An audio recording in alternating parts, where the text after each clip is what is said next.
Things I think while I lie awake and contemplate tonight, wearing me out.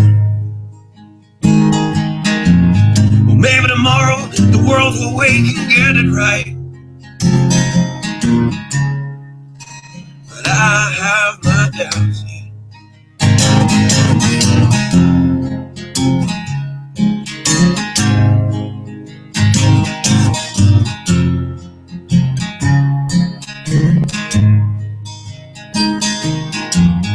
During the day, well, I design machines of war that scream through the sky. 'Cause I, for one, I like to go to bed free at night, under these stars and stripes.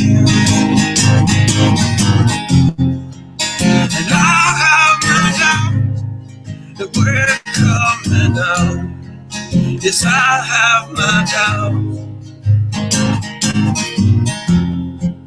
and I have my doubts that we'll make it back out. Yes, I have my doubts, but to wind you up and pull the cord until you're spun right out, and I don't understand. Roll the dice, then raise the price to feed the machine's mouth. Call it the progress of man. And I have no doubt that we're coming out. Yes, I have my doubt. And I have my doubt that we'll make it back out. I have my doubts, so I'll drink my stuff and raise some hell and shoot my guns to the end of my time. You can have the booze and go to hell and take the guns, but I know they won't be mine. And I have my doubt that we're coming out. Yes, I have my doubts, and I have my doubts that we'll make it back out. Yes, I have my doubts. So we're all messed up and out of touch. Let's text someone who's in the other room. So don't wonder why we don't say hi or know anyone. I might as well move to the moon. So maybe I'm wrong. Well, I hope that I'm wrong. So maybe I'm wrong. Well, I hope that I'm wrong.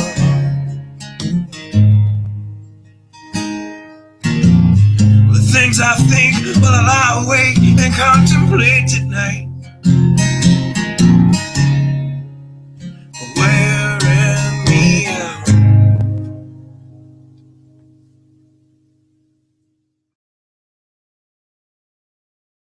Revelation 2.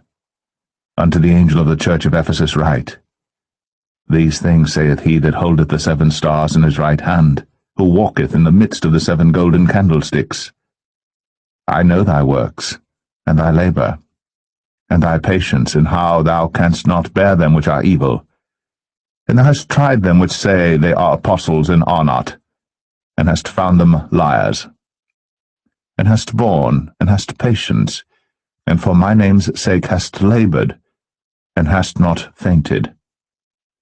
Nevertheless, I have somewhat against thee, because thou hast left thy first love. Remember therefore from whence thou art fallen, and repent, and do the first works, or else I will come unto thee quickly, and will remove thy candlestick out of his place, except thou repent. But this thou hast, that thou hatest the deeds of the Nicolaitans, which I also hate. He that hath an ear, let him hear what the Spirit saith unto the churches. To him that overcometh will I give to eat of the tree of life, which is in the midst of the paradise of God.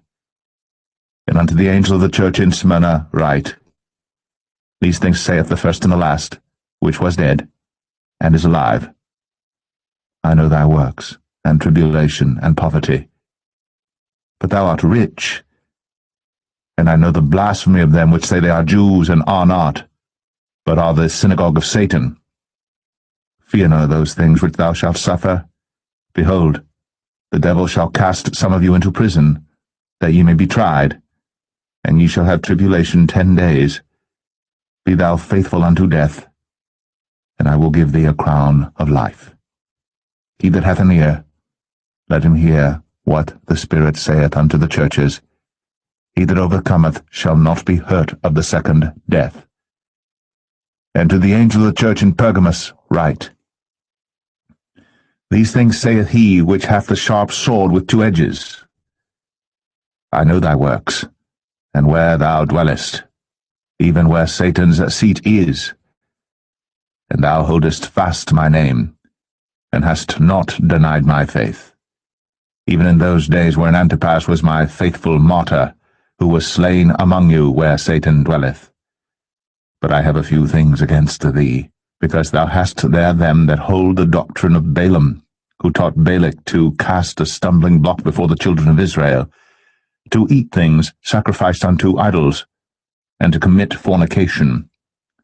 So hast thou also them that hold the doctrine of the Nicolaitans, which thing I hate. Repent, or else I will come unto thee quickly, and will fight against them with the sword of my mouth.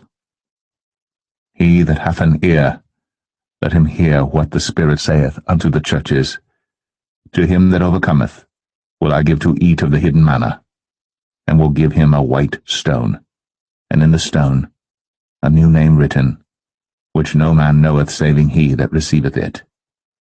And unto the angel of the church in Thyatira write, These things saith the Son of God, who hath his eyes like unto a flame of fire, and his feet are like fine brass.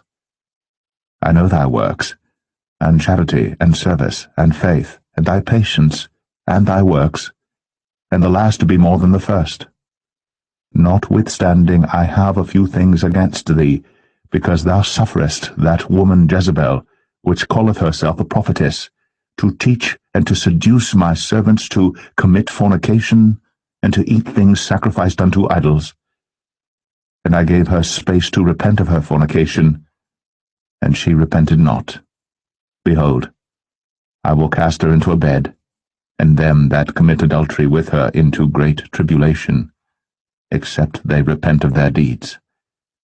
And I will kill her children with death, and all the churches shall know that I am he which searcheth the reins and hearts, and I will give unto every one of you according to your works. But unto you I say, and unto the rest in Thyatira, as many as have not this doctrine, and which have not known the depths of Satan, as they speak, I will put upon you none other burden. But that which ye have already hold fast till I come. And he that overcometh and keepeth my works unto the end, to him will I give power over the nations. And he shall rule them with a rod of iron.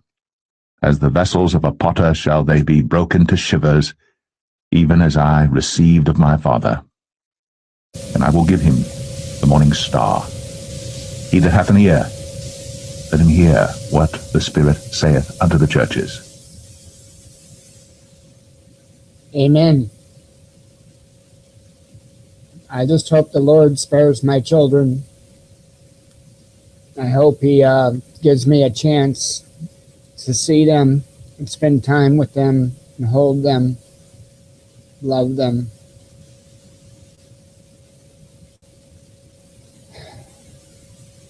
Yeah, it's a little rough, but I guess that's what makes me human. Good evening. It is November 4th, 2014. This is your teary-eyed host, Mike Callahan, and welcome to the Watchman News. Some scripture gets me.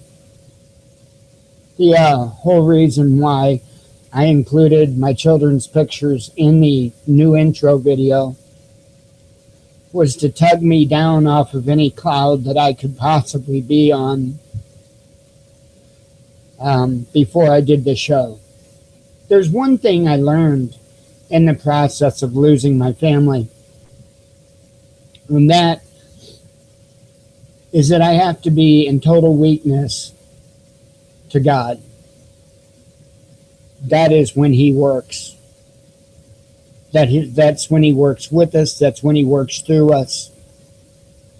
That's when we work for Him.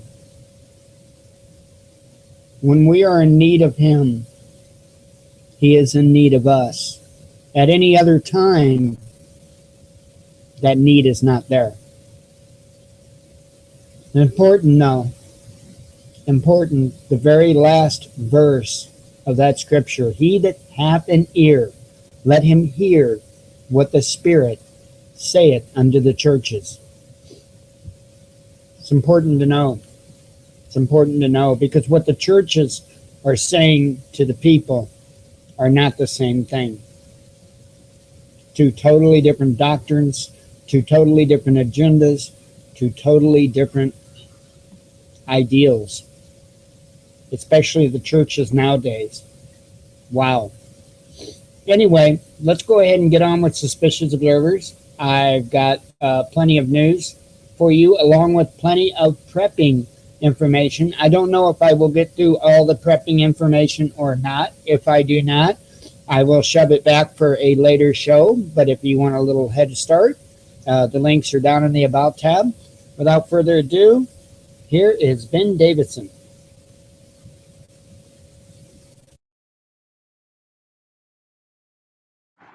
Good morning, folks. Please pardon the loud rain in the background. You'll note a filament released simultaneous with an eruption behind the limb, an M2 solar flare. Then, a few hours later, an M6 erupted as the sunspot group crested onto the Earth-facing disk. Folks, we've got another sunspot to watch. Those two solar flares occurred yesterday, starting right after the news uploaded to YouTube, and including this morning's latest blast, another M2. That makes 3 M-class solar flares in less than 24 hours from this grouping. At the end of the video, we'll close with close-ups of this eruption, but for now just know that these ones are not Earth-directed, but that the sunspots will be turning into face Earth over the next couple days. Looking at the coronal field shows a wide opening to let major negative extensions of the southern polar coronal hole come in. That goes way north and can be seen in 211 angstroms as the dark patch is turning in from the left side. Be an interesting period to watch for sure. Spot of good news as the high-energy proton surge is finally waning here at Earth. Looking at the active regions, we focused first on the Earth-facing sunspots. Not terribly large or terribly small, but definitively simple beta-class magnetics to these sunspots. We need another 12 to 24 hours for proper diagnosis at the limb group popping those flares. Solar wind telemetry shows a high variability to the plasma density despite a nearly constant speed. This perturbation didn't produce a ton of instability yet, but the sensitive meters are showing the effect on our system, along with the plasma penetration of the magnetosphere refusing to go away yet again. Quick look at the planets as we're now coming out of the Mars, Sun, Mercury, Jupiter lineup. Looking ahead to when those coronal holes will face Earth reveals the geocentric conjunction of Venus and Saturn. And looking a bit further ahead, Mercury will heliocentrically conjoin Saturn and then swing around to geocentrically conjoin the Sun about 8 days later. That's how we start December. Amazing new photo out of Rhea transiting Titan. There's no story here, just showing what kind of pictures they are capable of getting and hoping you remember how pitiful the images of Siding Spring were when it passed Mars. I guess they sent all their good cameras to Kronos for Saturnalia last year. All joking aside, however, compared with Siding Spring's close approach, this is Van Gogh versus Etch-a-Sketch. Not to beat a dead horse, but I do not believe we got the real photos of that event. We should all be a little upset about it. Moving on, happy thoughts. We've got a terrific link for you from the ESA with a couple animations of long-term soil, ocean salinity, and other planetary characteristics and how they've changed the last few years. NASA's Earth Observatory is comparing before and after shots of the record snowfall that just hit the Smoky Mountains. We're monitoring Nuri as it creeps north, slated to miss Japan, and hopefully that's accurate. Vance in the East Pacific has peaked in power, should weaken while heading for the Mexican coastline, but it is also tossing its moisture due north to outduel the Pacific moisture flow onto the northwest. Each has a great convergence to work with, pushing the air along, and nobody should be surprised at tonight's watch zones sticking to those convergences. Be still my beating heart, things change in Europe. The low broke east and expanded out to cover most of the eastern half of this area with about 4 or 5 separate low nodes where the air curls back for convergence. Watch zone tonight? Lots. In the southwest Pacific, you see one system weakened and leaving New Zealand while a strong moisture flow breaks into Australia all the way north to the previous convergence. No major warnings right now, but some isolated alerts are possible. Let's watch those eruptions pop. Shots of our star to close. It's 6:05 a.m. Eastern Time, 5:05 a.m. Central. That's the news. Eyes open. No fear. Be safe, everyone. Thank you to Ben Davidson with Suspicious Observers for another wonderful report. Today, I made a decision to partner, and I really don't know all the ins and outs of it. I'll try to explain it the best I can. I became a YouTube partner with, let me see the name of them here, MCN Freedom. That's Mike Charlie November Freedom. And it's a YouTube partner, and I really don't know all the ins and outs of it.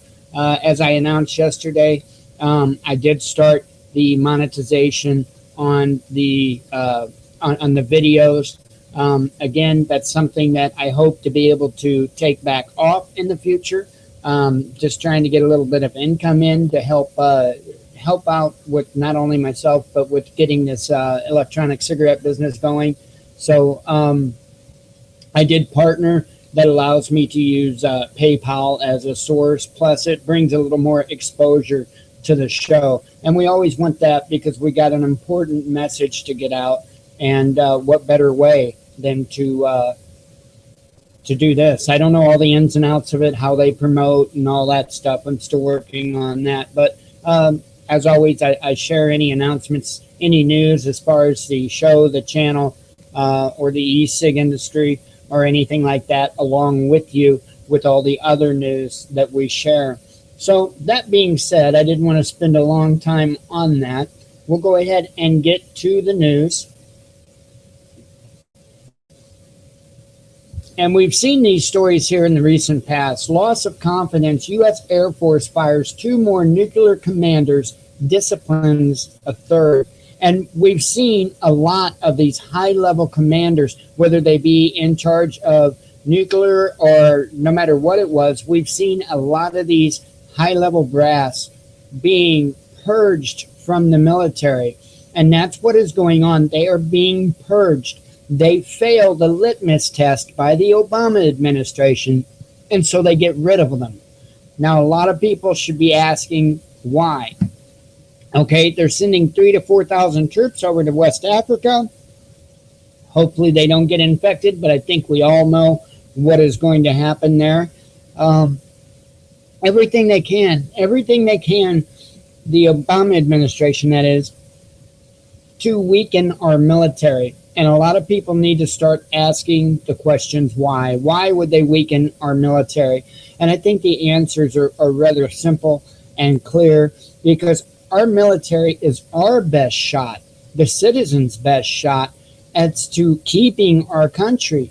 We are losing our country. It's as simple as that. We are losing the United States of America, and there's not enough citizens standing up and saying, whoa, stop this, stop this. And as long as there aren't those Americans standing up and saying, stop this, they are going to push forward with their agenda. And I think they're going to push forward with their agenda anyway, but the more resistance that they would have, the more likely we could stop it.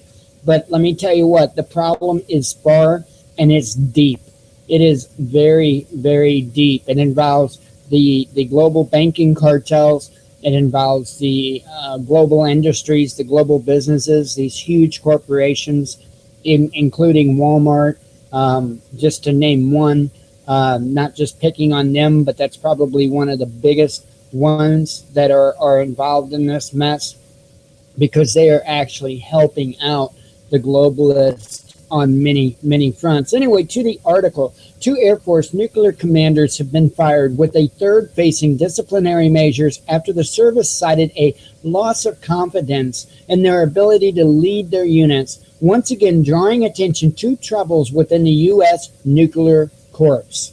The terminations come as the Air Force continues to reckon with leadership problems. Early this year, 9 nuclear commanders were fired in connection to a test cheating scandal, which implicated dozens of missile launch officers. Now, I want to point this out. They are running out of excuses. Okay, so now they're using a loss of confidence in their ability to lead their units. Okay, they're running out of excuses. They don't have enough sex scandals. They don't have enough gambling scandals or anything else to be firing these people. So now they're just basically making things up. I mean, they may have before. Who knows? It's the U.S. government. It's the Obama administration. We can't trust anything that comes from them. We can't even trust that they really go by the Obama administration. Colonel Carl Jones, the number 2 commander of the 90th Missile Wing at F.E. Warren Air Force Base in Wyoming, was the most high profile of the 2 commanders to be dismissed on Monday.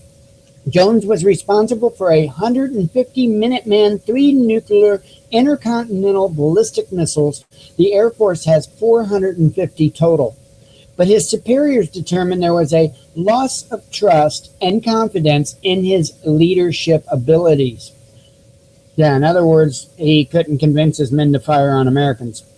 According to Air Force Global Strike Command spokesman Lieutenant Colonel John Sheets, Jones displayed conduct unbecoming of an officer and a gentleman, as well as mistreatment of those below his rank. In 4 separate instances, Jones acted in a manner that degraded his status as a senior officer and wing leader, including maltreating a subordinate, Sheets told AP. Meanwhile, Lieutenant Colonel Jimmy Keith Brown was also fired due to the questions over the leadership, which Sheets said, saying he, quote-unquote, engaged in unlawful discrimination or harassment. Brown apparently, quote-unquote, made statements to subordinates that created a perception within his squadron that pregnancy would negatively affect a woman's career. Wow. Okay, I don't know. I wasn't sitting there when it was or was not said, so I can't tell you whether or not, for a fact it was said, but I do find it interesting that they pick a hot topic to put it about. Finally, Colonel Michael Paluccio, or something like that, commander of the 91st Operations Group, was disciplined for failing to, quote-unquote, promote and safeguard the morale, well-being, and welfare of the airmen under his command. Details of his punishment were not released.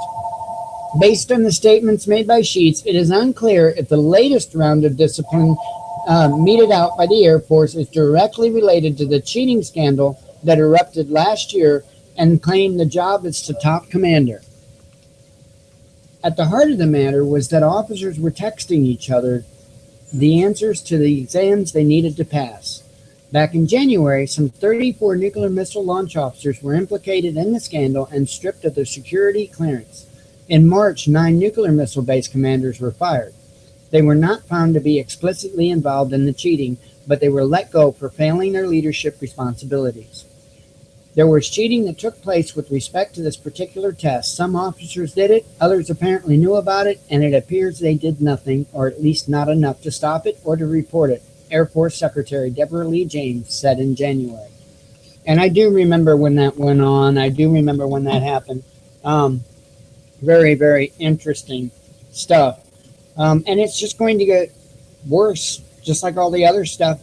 And it's not just in that command, it's been in all kinds of different various commands. So, wow. I'm just looking to the comments there. Interesting stuff. Definitely something to pay attention to. Now, there's also an issue going on amongst the political parties themselves, and that's our next bit of news here. This story comes from Breitbart, links down in the About tab. GUTIERREZ, and I'm sure I'm probably saying that wrong, warns of a quote-unquote civil war among Democrats. Congress Luis Gutierrez, however it's pronounced, is warning President Obama that if he doesn't announce amnesty for millions of illegal immigrants, there could be a quote-unquote civil war in the Democrat policy. See the pressure that they're getting put under to do this, and we all know this is not a good idea. This is just not a good idea at all. Guterres has been a staunch advocate for the blanket amnesty and was one of the loudest voices urging Obama to use his executive authority to initiate a fiat of amnesty to millions of illegals before the midterm elections, something that Obama shied away from. Unhappy that the president refused his entreaties, the Chicago congressman now has a warning for Obama. This problem that you see politically is nothing in comparison to the civil war that will be created politically in the Democratic Party should the president not be broad and generous in his use of prosecutorial discretion, Guterres told the UK Guardian, because Latinos will not be deciding whether or not they vote, but whether or not they are in the Democratic Party. See, it's crazy. We will put the country on the line over politics. Wow. See, this guy needs to be booted out of the government, period. Because if you're not going to stand up for the security and for the well-being of your nation, you should not be representing it in any shape or fashion at all. He needs to be gone. Not even wait until he's voted out. He needs to be charged with treason and shoved out. Look, you can't run a government by playing games and politics and all that like they've been doing. That's one of the reasons why we become such a weak nation, because it's not being ran by what is in the country's best interest. It's being, what's in the political party's best interest or that particular politician's best interest. That causes weakness. Guterres went on to say that Obama has created a self-inflicted wound on the Democratic Party by breaking his earlier promises to deal with immigration. And he warned that Latinos may decide that the Democrat Party isn't their home after all. Unfortunately, people are going to punish their very friends and their very allies who had nothing to do with the president's decisions, Guterres, I don't know how to pronounce that. He warned. But while he has attempted to use the amnesty issue to shore up his own personal power base, some say the Hispanics aren't really that upset with Obama's failure to issue a blanket amnesty. And of course, why would they be? When were they ever promised in this country that you could illegally come into this country and then just boom, you're going to have amnesty and citizenship and the skies are blue and there's pretty rainbows and unicorns? When was that promise ever made? Not by anything in our documents, not whatsoever. And I'm not against immigrants, not whatsoever. But we have laws in this country and they should be followed. I mean, there's a particular procedure. It's there for a reason. Right now, our country is being put at risk in so many ways by what is going on at that southern border. Disease is just one of many issues. We've got dangerous cartels moving in. It's crazy. And then, with the open border, it's not just Hispanics that's coming up through that border, okay?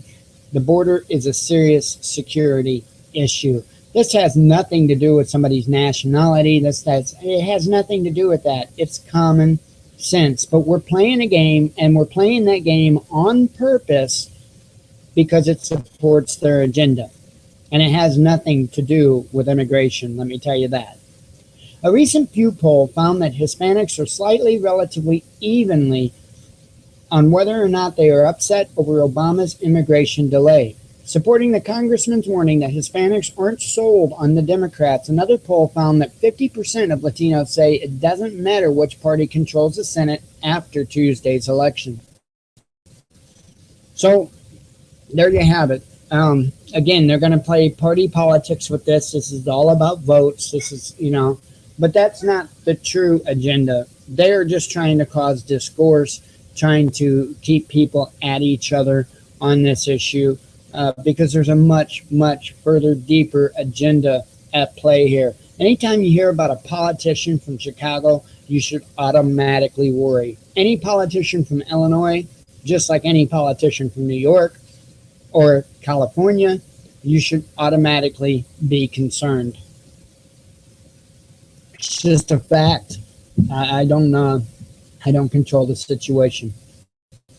So on to a little bit of a sad bit of news, and I've been hearing about this happening in several different states. 90-year-old Florida man faces 60 days in jail for feeding the homeless. You heard that right. It's ridiculous. This is what we're allowing our country to come to, right? Oh, we got to be good. We have to open up the borders. We have to let the people come up because, but you can't feed the homeless. The natural born American citizens, veterans, a lot of times, yeah, they just have to starve. They just have to, it's ridiculous. It is. If you can't see there's an agenda going on here, I really don't know what to say. It is really laid out that plain and clear. It's just most people don't hear this stuff because they don't care. It's not plastered all over mainstream media, and it's not interfering with their TV shows, their ball games, or anything like that. So, to most people, this didn't even happen. 2 ministers and a 90-year-old homeless advocate in Fort Lauderdale, Florida, face up to 60 days in jail and a $500 fine for violating a city ordinance that effectively outlaws sharing food with homeless people in public. Homeless advocate Arnold Abbott, head of the group Love Thy Neighbor, has been feeding the homeless for more than 20 years. Abbott, along with pastors Dwayne Blacken and Mark Sims, were arrested on Sunday after distributing food to the needy on a public sidewalk. As contemplated on Sunday, I was arrested for feeding the homeless and received a citation to appear in court, Abbott explained on Facebook. However, only 4 people were fed before an officer told me to drop that plate immediately as though it were a weapon I was holding, and to go with him to the police car. After a time, I was allowed to get the food back on the van, and we were able to find a small church's driveway where we set up and fed the people who followed us over. The City Commission voted October 22nd in favor of an ordinance that limits where outdoor feeding sites can be located, requires the permission of property owners, and says the groups have to provide portable toilets, the Sun Sentinel reported. The law took effect last Friday. The new ordinance is part of a broader effort to deal with homeless people. The city has also made it illegal to sleep in public places, downtown, and to beg for money at major intersections. Yeah, you can only do that like if you're a Shriner or something like that, one of the supported groups. Commissioner Dean Trantalis told WLRN he doesn't think the new laws are mean-spirited, citing services the city also provides. I think that once the full story is out and people see the entire spectrum of services and initiatives in which the city is currently engaged, I think people will have a better understanding of our role in trying to help the homeless in our community, he said. The city had previously tried to stop Abbott from feeding the homeless on Fort Lauderdale Beach in 1999, but Abbott challenged the city in court and won. He said on Facebook that he plans to continue fighting the city over the feeding of homeless people.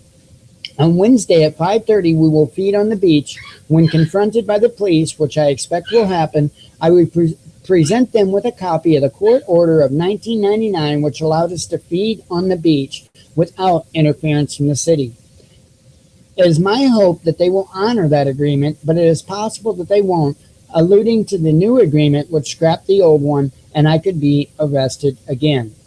Jillian Pym, a volunteer with Fort Lauderdale Food Not Bombs, said she plans to start a hunger strike to protest the new ordinance. I choose to go on a hunger strike until this law is repealed or enforcement of it is stopped. I call on the people of Fort Lauderdale and everywhere else to demand that the mayor, city commission, chamber of commerce, downtown development authority, and all other supporters of these homeless hate laws abandon the criminalization of poverty, she said. Wow. So there you have it. It is absolutely ridiculous. And you might say, okay, well, they're just saying that they can't do that in a public spot. No, let me point back out what they actually did say. Right here. Outdoors, the City Commission voted October 22nd in favor of an ordinance that limits where outdoor feeding sites can be located, requires the permission of property owners, and says the groups have to provide portable toilets. Okay? So what they did is they made it just one step harder to be able to provide for the needy, because now you can't just provide for the needy, you have to provide them with portable toilets. So a lot of people are not going to have the just outright ability to do something like that. So what can I say? It's ridiculous, and it's not going to get any better. It's not. I mean, you can go on Google, you can search. They've been taking homeless people left and right to FEMA camps. It's a fact. It's a fact. And you have to ask the question, why?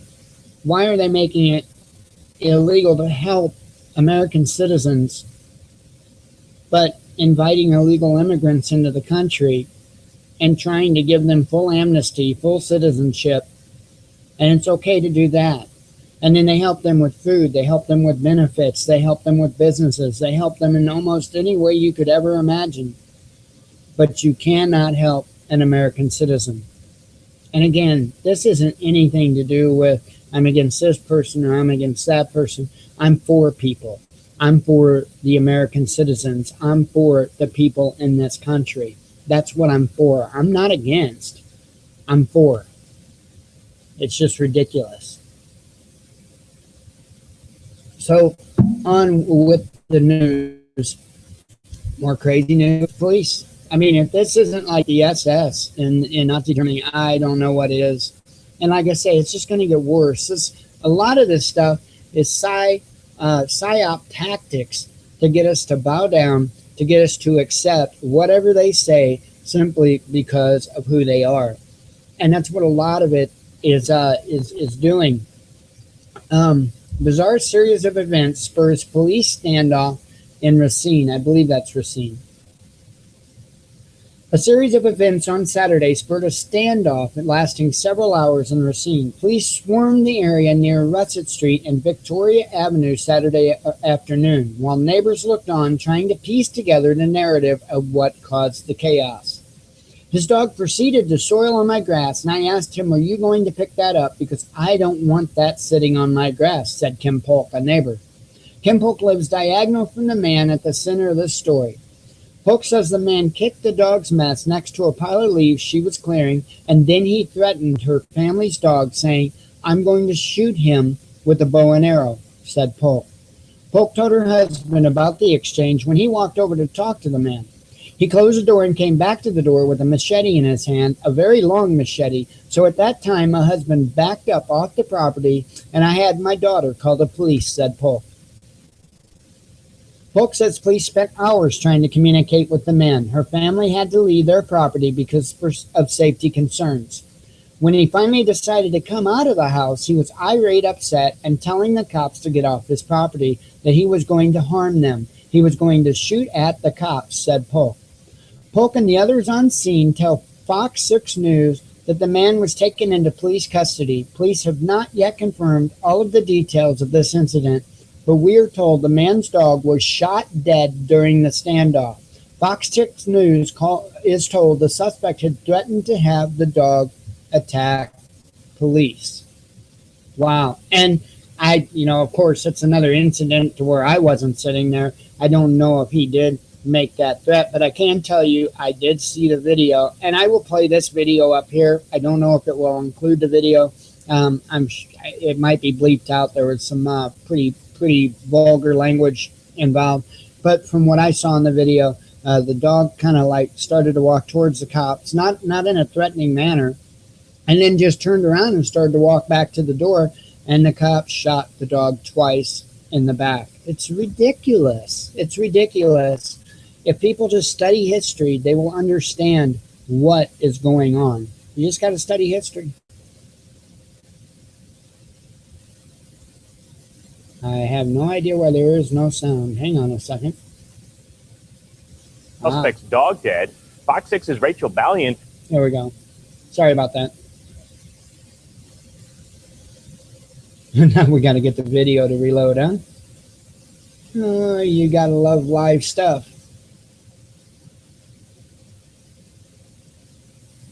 Our big story, a bizarre standoff in Racine is over. A man threatens a neighbor, then police, and holds himself up in his home. It ended with the suspect's dog dead. Fox 6's Rachel Ballion with how that animal may have started the chain of events. Police swarmed the area near Russet Street and Victory Avenue Saturday afternoon, while neighbors looked on trying to piece together the narrative of what caused the chaos. Sometimes the truth is stranger than fiction, this being one of those times. His dog proceeded to soil my grass, and I asked him, "You are going to pick that up?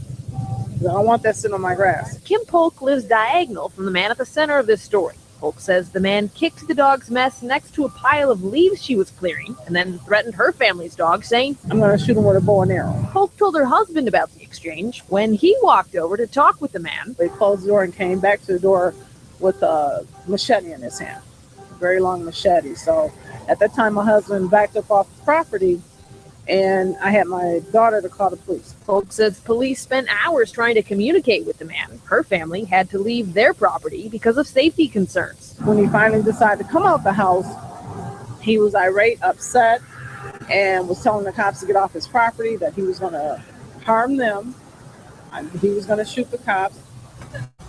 Well, Polk and others on the scene tell us that man was taken into police custody. Police have not yet confirmed all of the details of this incident, but we are told the man's dog was shot dead during this standoff. We're told the suspect had threatened to have the dog attack police.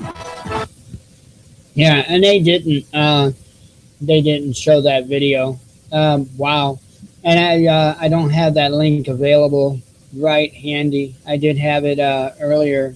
Yeah, it's ridiculous. It really is. I mean, yeah, you shouldn't be doing that to even the police. You shouldn't threaten their safety. You shouldn't just threaten their lives without your life being in danger for no reason.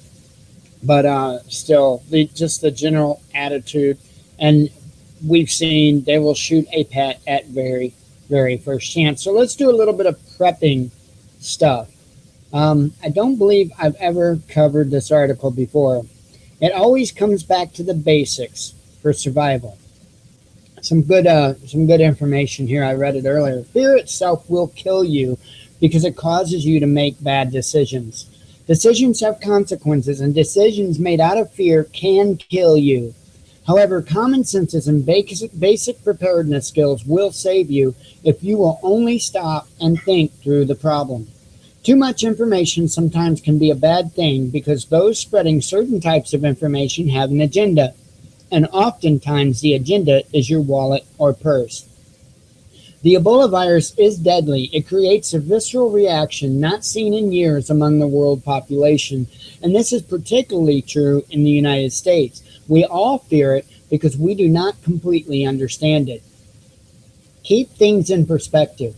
Vehicle accidents claim the lives of close to 40,000 people a year in this country, and influenza kills tens of thousands more each year as well, and yet the highways are more crowded than ever. Shopping malls are always crowded each holiday season at the height of the flu season. Do we fear vehicles? Does anyone curtail shopping for the fear of catching the flu? Diabetes is the seventh leading seventh leading cause of death in the United States. In 2010, 234,051 death certificates were issued stating that diabetes caused the death or was an underlying issue for the death. What is the world's reaction to this? What is yours? Are you in panic mode? How are you preparing for this disease? Well, my comment to that is I will differ with that a little bit. It's a little bit different. That is, I can't say 100% preventable because obviously it's not. But something like diabetes is much more preventable than what's being done in this country. That's just a fact. People are trying to pop medications in place for good sense of diet, and that's a fact. As far as car accidents are concerned, people don't go out that day and every day and say, I'm worried about getting into a car accident, or I'm going to get into a car accident, or anything like that. So it's something that's not seen coming. This Ebola thing coming into the country is something that is seen coming in, okay? And the only shock effect, versus something like diabetes is because this is something that is not here. And let me tell you what, if Ebola goes widespread in this country, the people that are making these kind of statements are going to eat their words. But anyway, I'll go ahead. You shouldn't, you do need to keep things in perspective. And that's part of what I'm saying too. Just because at this time it's not taking a lot of lives in this country doesn't mean that a month from now we're going to be in the same position. We just don't know. So keep things in perspective on both sides of it. You can die from any number of things, but right now, here today, Ebola is well down the list of things likely to kill you. That does not mean that things cannot change, however, and change quickly. So do prepare, but keep it sensible. Take precautions against Ebola as you would take precautions while driving and precautions to prevent catching the flu. Learn to live healthier to prevent diabetes, but do not let fear force you into making the wrong decisions about anything.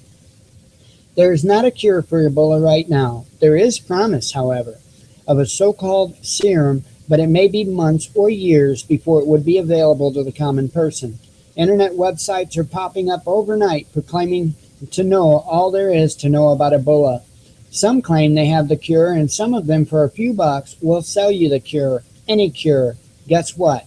Fear pays for some. And I'll tell you what, I get a list every day, and I post it on the Facebook page, typically every day of the Watchman News, of free Kindle books. And I'll tell you what, almost every day I've seen books coming out for free about Ebola. And I always I laugh to myself because it's like, we really don't know that much about it for Joe Blow and his 5 brothers to be writing books about it. So thankfully they are free. I have downloaded 0 of them. Oops, sorry about the noise. In years past, people in small communities suffering through a drought would spend their last dollar to hire a rainmaker. The rainmakers knew just enough to be convincing. They could talk, and they did talk people out of their hard-earned money. They knew how people would react when fearful. Rainmakers tried to change nature, while nature will demand you to adapt to it or die. You cannot pay someone to change the way nature works. Rainmakers were only successful at taking money, but not at making it rain. Well, that you got to go to the U.S. government and the Air Force and, spread some chemtrails, seed some clouds, kick on harp. First, stop listening to the fear-mongering. Hospitals are deadly places with or without an Ebola patient inside.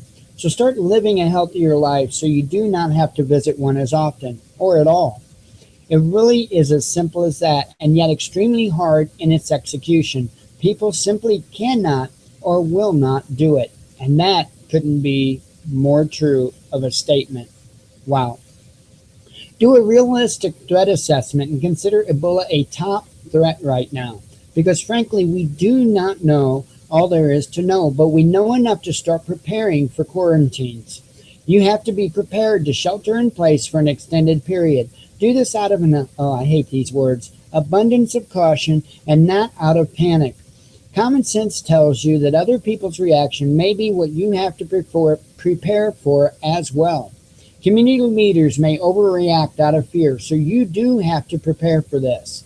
You do not need to go get rolls of plastic and duct tape to protect yourself from the Ebola virus by sealing off your home.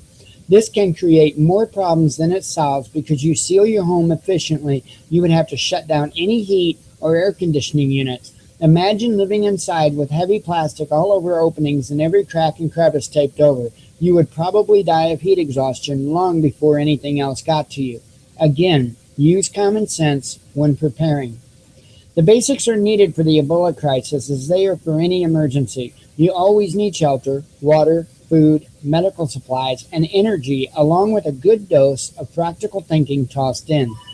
You should already be avoiding crowded malls, theaters, and restaurants. Avoidance of these areas makes sense, but because of mass shootings and the fact they are a target for terrorist attacks, so continue to avoid these situations now, as well as because of Ebola.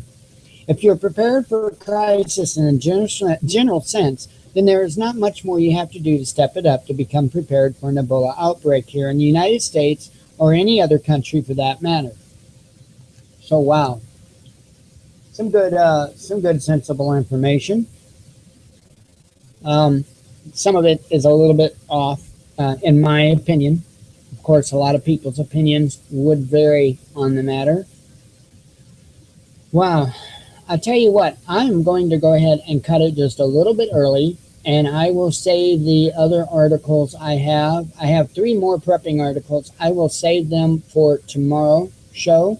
I haven't had dinner yet. I would love to get it started. I have to make it yet before I can eat. So I'm going to go ahead and cut just a little bit early. And on that note, may God bless you. May He walk with you. Always be one with your spirit. And I love you all. Oh, wow. Having a rough time talking. All right. I will see you tomorrow night. You take care.